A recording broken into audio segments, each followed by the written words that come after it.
a parlé un peu justement des Devils, en fait, qui ont une série de victoires incroyables, 12 victoires de suite. Jusqu'à maintenant, on est à 1 du record de concession et maintenant à 5 du record de l'histoire de la Ligue nationale, qui sont les Pingouins avec 17. Donc, je vous demande d'entrée de jeu, quelle série de victoires va durer le plus longtemps entre celle des Devils actuelles, donc celle des Blues de Saint-Louis qui sont revenus avec une série de 7 victoires de suite, t'en parlais aussi, Julien, et des Bruins de Boston qui eux aussi continuent leur début de saison impressionnant avec 7 victoires de suite. Je vais aller avec toi, Hugo, en premier pour commencer. Donc, laquelle des trois équipes va maintenir sa séquence en vie le plus longtemps? Mais moi, écoutez, les gars, je vois les Bruins jouer en ce moment, puis je sais pas comment battre cette équipe-là. Moi, je pense que c'est Boston, pour vrai. On a de la profondeur, on a des joueurs qui sortent de nulle part, qui se mettent à jouer au hockey, Bergeron, Pasternak, Marchand. Marchand sort d'une opération, je pense que c'est 14 points à ses 10 derniers matchs, puis Pasternak a le meilleur début de carrière. Ben ouais, c'est le meilleur début de saison de sa carrière. Fait que ça en dit long, là, puis on a un duo de gardiens de but qui est excellent autant Swayman que Ulmark. Donc, c'est vraiment difficile à dire, mais je pense Boston est très difficile à arrêter présentement. Puis ça se limite à ça, pour vrai. On joue du bon hockey. Jim Montgomery, ça a l'air que son système marche à Boston. Fait que, on continue là-dessus, ça a l'air. Mais oui, Boston pour moi. Marc-Antoine? OK, moi, ça va être bien plate. Je pense que je vais y aller par mathématiques. T'as 50% de chance de gagner le premier match. Puis là, plus tu avances, puis plus ça diminue.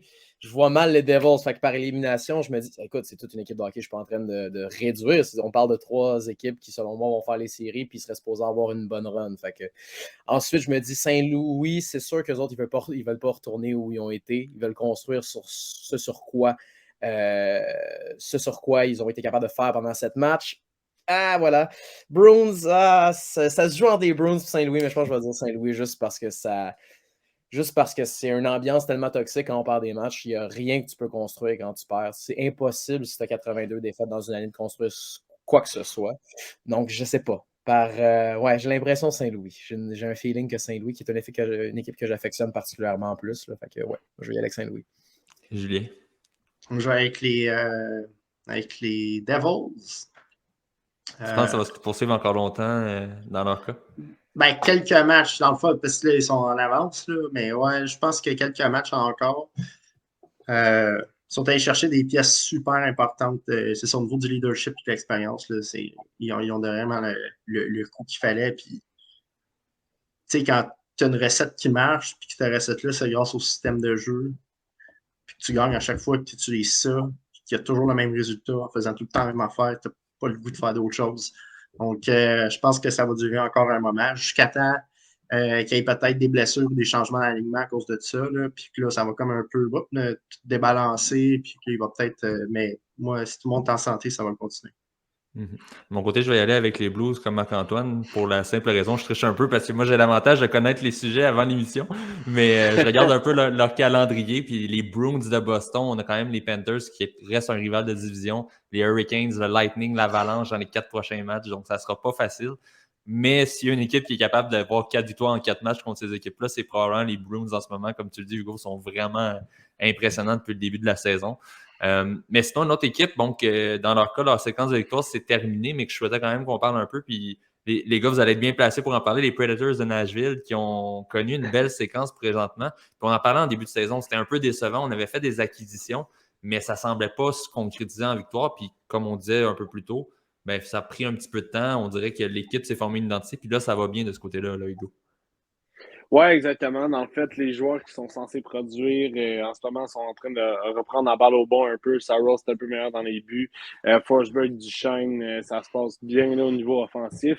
Puis, on a quand même une rotation de profondeur intéressante avec les Parssinen, Jeannot puis Cody Glass qui peuvent ces trois joueurs-là jouer autant en désavantage numérique qu'en 55. On a même vu Jeannot à tête de reprise parce que Marc et moi, on est allé voir une coupe de game. Mais on a même vu Jeannot sur l'avantage numérique à une coupe de reprise. Donc, des joueurs de soutien qui sont vraiment, vraiment là, bien utilisés là-bas. Puis, ben, justement, ça crée un équilibre, ça crée un momentum aussi. Puis, on a une défensive qui est relativement solide à la base, donc il ne devrait pas nécessairement avoir de problème. Je pense qu'on est en train de prendre un rythme tranquillement. En fait, on a bien commencé le match contre les Islanders, les deux parties. Ils ont su revenir de l'arrière, mais quand même, on a tenu le fort. Ça donne aussi un aperçu du leadership qu'il y a dans cette équipe-là. Mais tu parles de leadership, justement, on a quand même pas mal de vétérans et de bons leaders à la défense. Marc-Antoine, j'imagine que ça aide pour créer justement cette chimie-là au fil des matchs. Ouais, j'imagine que oui. Puis, tu sais, c'est une équipe qui ne fait que s'améliorer depuis la saison morte. Tu ajoutes McDonough, je veux dire, contre des peanuts. Là, je veux dire, c'est pas que c'est pas que c'est un mauvais échange. C'est juste qu'ils étaient prêts avec le cap salarial. Écoute, McDonough, ça n'a pas de sens. C'est de l'or en barre d'avoir ça dans une équipe. Là, donc, voilà. Mais je trouve que c'est particulier parce que, justement, ils sont poussés par une défensive. Saros a repris des ailes. Donc, c'est sûr que pour eux, ça part vraiment de la défensive du gardien, donc vraiment du bas vers le haut. Parce que, écoute, moi, j'ai vu Johansson puis j'ai été très déçu. Là, ouais. Vraiment. Écoute, s'il y avait un doctorat en entraînage de bottines, là, il serait au post-doctorat certainement. Alors que du bas de l'alignement, je trouve que, écoute, j'ai vu Seasons, je me suis dit, le gars, il a le couteau dans les dents, ça n'a pas de bon sens. Parssinen, il s'est mis en échec. Jeannot paye le prix devant le filet. Je trouve ça vraiment impressionnant, alors que de l'autre de l'alignement, c'est un petit peu plus compliqué. Là, moi, Duchesne, je l'affectionne beaucoup. Il y a beaucoup de vitesse, mais tu sens aussi là, que c'est un joueur qui je sais pas, en tout cas, j'ai pas l'impression. Je me rappelle de Patrick Roy qui avait dit de lui, quand c'était 4-0, il avait réussi à dévier une rondelle devant le filet, puis il a fait une célébration comme s'il venait de gagner la Coupe Stanley, là, alors que c'est 4-0, puis il a fait ce gars-là, il pense juste à lui. T'sais. Donc, je me pose la question avec ce noyau-là, là, Johansson, Duchesne à l'attaque, qu'est-ce qu'on va faire avec ça? Là, des expats, on les pitch à gauche, à droite de toutes les équipes, là, on met ça ensemble, puis ils restent à Nashville. Donc, ça reste à voir, mais oui, c'est une défensive très, très, très enviable. McDonough, évidemment, avec Carrier, avec Home, t'ajoutes aussi voilà, j'ai un blanc de mémoire, l'autre défenseur. Là. Il y a aussi, bon voilà. C'est drôle de blanc de mémoire, tu diras, là, avec Home, il y a aussi Carrier avec voilà, McDonough. Donc, c'est sûr que c'est une défensive extrêmement enviable et hermétique, voilà. Julien, en début de saison, je sais que tu parlais des Predators en haute estime, tu t'attendais à une bonne saison, puis j'imagine là tu commences à voir l'équipe à laquelle tu t'attendais justement au début de l'année. Ouais, surtout que j'ai dans mon pool. Mais justement, je pensais. Mais honnêtement, tu sais, puis j'étais convaincu, je me disais, crime, ils sont allés chercher. Ils ont ajouté McDonough, Niederreiter. Tu sais, Nino, lui aussi, ça en est un, c'est un suspect, là. C'est la constance.